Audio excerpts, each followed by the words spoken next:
Hi అండి, అందరికీ నమస్తే. Welcome to my channel. ఈరోజు మనం చేయబోయే రెసిపీ వచ్చేసి అల్లం పచ్చడి అండి.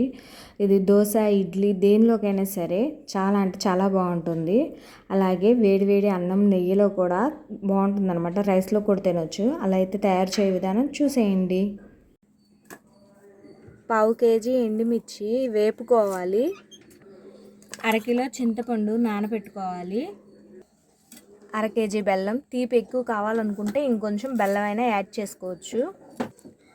పావు కిలో చిన్నులపాయలు, అల్లం కూడా పావు, మెంతు పిండి ఒక 50 గ్రాములు పట్టిద్ది, సాల్ట్, ఉప్పు కనుక తగ్గితే ఇంకొంచెం యాడ్ చేసుకోవచ్చు అనమాట.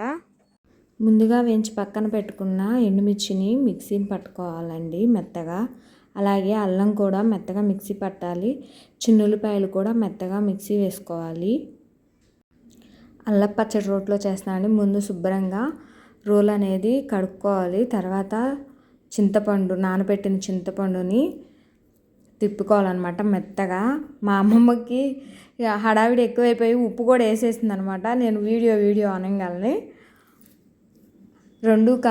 అంటే ఉప్పు వేయకుండా ముందు చింతపండు వేసుకుంటే మెత్తగా నలిగిన తర్వాత ఉప్పు వేసుకోవాలన్నమాట. ఇదిగోండి ఇలా మెత్తగా నలిగిద్ది. మెత్తగా నలిగిన తర్వాత ముందుగా మనం మిక్సీ పట్టుకున్న కారం, ఎండుమిర్చి మిక్సీ పట్టాం కదండి, కారం వేసుకోవాలి. అది కొంచెం కలిపేసి తిప్పిన తర్వాత అల్లం వేసుకోవాలండి ఫస్ట్. అది కూడా కొంచెం తిప్పిన తర్వాత బెల్లం వేయాలి. బెల్లం మనకి సరిపడంతా వేసుకోవచ్చు అనమాట. తీపి ఎక్కువ తినేవాళ్ళు అయితే కొంచెం ఎక్కువ వేసుకోవచ్చు. తీపి బాగా పట్టిద్దండి. అల్లం పచ్చడి అంటే తెలియని వాళ్ళు ఉండరు. అలాగే మెంతుపిండి కూడా వేసుకోవాలి.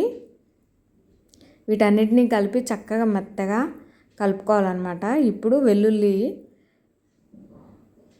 అంటే రోట్లో అయితే పచ్చడి అయితే రెడీ అయిపోయిందండి. అల్లం పచ్చడి రుబ్బతం అయితే అయిపోయిందండి. ఒక డబ్బాలోకి తీసుకున్నాం అనమాట, స్టోర్ చేసుకున్నాం. నా వీడియోస్ కనుక మీకు నచ్చినట్లయితే నా ఛానల్ లైక్ చేయండి, షేర్ చేయండి, సబ్స్క్రైబ్ చేయండి.